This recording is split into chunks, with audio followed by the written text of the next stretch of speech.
राजस्थान में दूसरे चरण में चुनाव होने हैं और आज हमारे साथ में है जयराम जी रमेश। उनसे बात करते हैं। सर, आप पूरे देश में घूम रहे हैं, किस तरह का माहौल है सर? मैं समझता हूँ कि देश में ज़मीनी स्तर पर चुपचाप तरीके से एक अंडर करंट है समर्थन कांग्रेस को और कांग्रेस के गठबंधन के घटक दलों को, और नाराज़गी है प्रधानमंत्री से, प्रधानमंत्री की सरकार से, प्रधानमंत्री नियत से, प्रधानमंत्री के नीतियों से। बेरोज़गारी, महँगाई, बढ़ती हुई आर्थिक विषमताएँ, लोग पीड़ित हैं, भय में रह रहे हैं। और ये जो माहौल जो बनाया बनाया गया है ना, लोग जानते हैं कि ये फर्जी है, खोखला है, इसमें कुछ है नहीं, सिर्फ बात ही बात है। तो 2003 में ऐसे ही हुआ था, इंडिया शाइनिंग था। अटल बिहारी वाजपेयी कह रहे थे कि मैं फिर से वापस लौट आऊंगा, मुझे बहुमत मिलेगा, कांग्रेस का सफाया होगा। तो वही 20 साल बाद इतिहास दोहराने वाला है। मैं विश्वास के साथ कह सकता हूँ कि हमें एक स्पष्ट और निर्णायक बहुमत मिलेगा। सर, आईएनडीआई गठबंधन है, कांग्रेस इसका हिस्सा है सर। हमेशा कांग्रेस को कभी भी अच्छा अनुभव नहीं रहा है गठबंधन का। चाहे ये सवाल आप सुनिए। यूपी में सर जब गठबंधन किया था, जब आपकी हार हुई विधानसभा में, तो सारा हार का ठीकरा सर कांग्रेस पे फोड़ा ऐसा गया। नहीं है, कांग्रेस ने सीखा है, गठबंधन चलाने को सीखा है। 2004 और 2014 के बीच में हमने गठबंधन सरकार चलाई ना, यूपीए 1 और यूपीए 2। ये बात सही है कि कांग्रेस पार्टी हमेशा अपने बल पर सरकार बनाई है, अपने बल पर ही चुनाव लड़ी है। तो ये हमारे लिए नया अनुभव है। पर इस बार महाराष्ट्र में, बिहार में, तमिलनाडु में, केरल में, उत्तर प्रदेश में, राजस्थान में, सभी राज्यों में हमने अलग अलग पार्टियों को साथ लेकर चलने का खूब ईमानदारी से हमने प्रयास किए हैं। क्योंकि ये चुनाव जो है एनडीए गठबंधन और इंडिया गठबंधन है। और आप जानते हैं एनडीए और इंडिया के बीच में क्या फर्क है? इंडिया में दो आई है, वो आई, दो आई निकाल दीजिएगा, ईमानदारी और इंसानियत। ये दो आई निकाल दीजिएगा, वो एनडीए बन जाता है। आईएनडीआई से दो आई निकाल दो, वो एनडीए बन रहा है। यही तो 2024 के चुनाव का मुकाबला है। सर, 2014 में सत्ता विरोधी लहर थी, 2019 में पुलवामा का हमला हुआ चुनाव में और आपको बहुमत नहीं मिल पाया। अब राम मंदिर का मुद्दा जो है नहीं, वो भुनाने का प्रयास भाजपा प्रयास कर कर रही है। रहे हैं, प्रयास भाजपा प्रयास कर रहे प्रयास हैं, कर रही है। प्रयास कर रहे हैं। ये सर, बात सही है। देखिए, हम प्रधानमंत्री, आपको नहीं लगता सर धार्मिक मुद्दा हमेशा से सेंसिटिव रहा है और लोगों के दिल को छूता है, तो इसमें कांग्रेस कहीं न कहीं नहीं, नहीं, विफल रही है? मैं पूरा प्रयास किया जा रहा है। ये धार्मिक मुद्दे ही मुद्दे हैं, पर लोग जानते हैं धार्मिक मुद्दे महत्वपूर्ण है हमारे रोजाना जिंदगी के लिए। मैं भी धार्मिक व्यक्ति हूँ, मैं भी पूजा पाठ करता हूँ, मैं भी मंदिर जाता हूँ। पर जब मैं चुनाव की बात करता हूँ, बेरोजगारी, महंगाई, आर्थिक विषमताएं, यही तो है मुद्दे।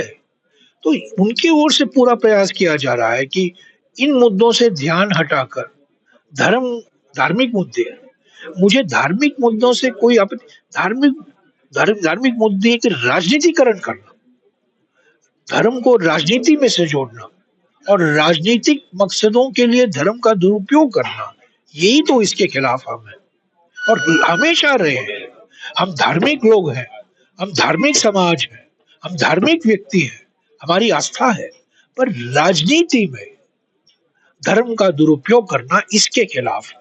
सर, भाजपा कह रही है हमने और राम लोग मंदिर बन पहचान गए हैं, सर लोग पहचान गए। सर भाजपा के राम मंदिर बनाया, तब कांग्रेस ने वापस काउंटर किया कि राजीव गांधी जी ने राम मंदिर का ताला खुलवाया था। जब ताला नहीं, खुलवाया तो ऐसा मैं इतिहास में आपको ऐसा नहीं, नहीं लगता कि इतने सालों में से सरकार मैं थी तो कहीं कुछ आप कांग्रेस सरकार भी ऐसा करती मंदिर के लिए, तो आज ये स्थिति नहीं मैं होती? इतिहास में नहीं जाऊंगा। हम क्या करते, हमें क्या नहीं करना चाहिए था, क्या किया, ये सब इतिहास के लिए है। आज मैं जो 2024 की बात कर रहा हूँ, 2024 में प्रधानमंत्री और गृह मंत्री खूब प्रयास कर रहे हैं कि धार्मिक मुद्दे राजनीति में लाएं और उसका दुरुपयोग करें।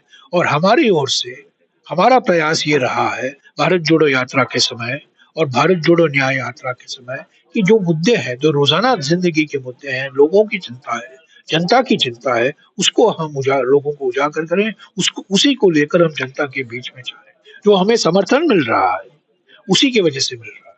सर, आप न्याय पत्र में तो लिख रहे हैं, बेरोजगारी के मुद्दे लिख रहे हैं, महंगाई के मुद्दे लिख रहे हैं, पर कहीं न कहीं आपको लगता है कि विपक्ष की भूमिका निभाने में कांग्रेस नाकाम रही है, क्योंकि इतने समय तक आप सत्ता में रहे हैं। इन मुद्दों को जनता के बीच में ले जाने में नाकाम रही है? नहीं, हम नाकाम नहीं रहे हैं, बट जो बहुमत जिस तरीके से इन्होंने संसद को चलाया है, जिस तरीके से प्रधानमंत्री ने जांच एजेंसियों का दुरुपयोग किया, क्या कभी ऐसा हुआ है कि 2 मुख्यमंत्री जेल में गिरफ्तार पड़े हैं? 2 मुख्यमंत्री, 1 नहीं 2 मुख्यमंत्री। और अगर आप कुछ कहो प्रधानमंत्री के खिलाफ, सरकार के खिलाफ, आपके पीछे ईडी, आपके पीछे सीबीआई, आपके पीछे इनकम टैक्स। आप ये इलेक्ट्रल बॉन्ड घोटाला देखिए ना, कई कंपनियों के पीछे ईडी छोड़ा गया, सीबीआई छोड़ा गया।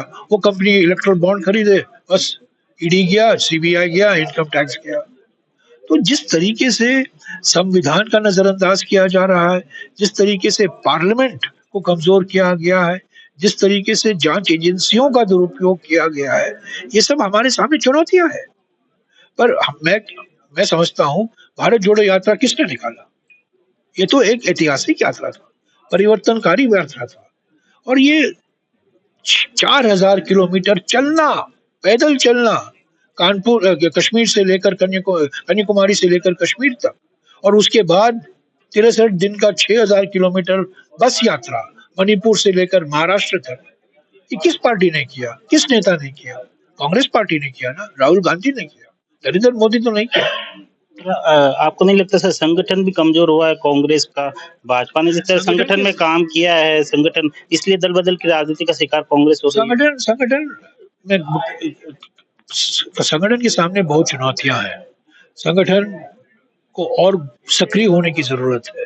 पर हमारे जो मेरा ये मानना है कि इन चुनौतियों का हम सामना कर रहे हैं, और पूरा प्रयास किया जा रहा है बीजेपी की ओर से कांग्रेस को और कमजोर करो।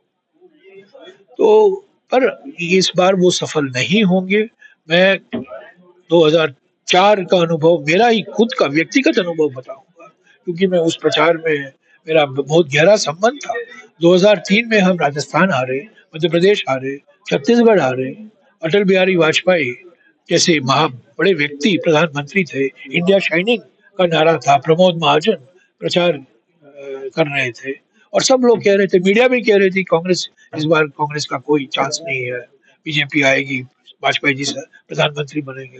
क्या हुआ 2004 के महीने में, मई के महीने में? कांग्रेस पार्टी को सिंगल लार्जेस्ट पार्टी बनी कांग्रेस, और यूपीए सरकार बनी, गठबंधन सरकार बनी। तो जब जनता ने मन बना लिया है कि बदलाव का समय आ गया है, तो कोई शक्ति उसको रोक नहीं सकता। तो प्रधानमंत्री कुछ भी बोले, बात यह है कि स्पष्ट बहुमत इस बार एनडीए को नहीं, इंडिया को मिलेगा। सर लेकिन जब राहुल गांधी जी की संसदीय सदस्यता खत्म की जाती है तो पूरी कांग्रेस सड़कों पे आ जाती है।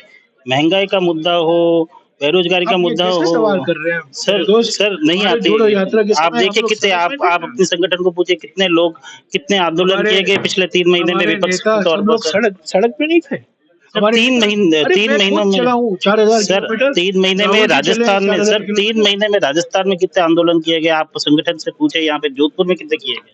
इस तरह पे भी संगठन जारी सक्रिय है।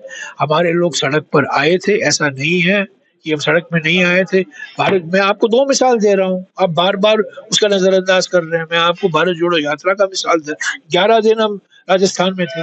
भारत जोड़ो न्याय यात्रा तो राजस्थान से नहीं गुजरा था, पर अलग अलग राज्यों से गुजरा था। हमारे संगठन, हमारे नेता, हमारे कार्यकर्ता जमीन पर आए, सड़क पर आए, चले। राजस्थान में क्या देखते हैं सर इस बार कांग्रेस की स्थिति? 2024, 2014 और 2019 दोहराएगा नहीं।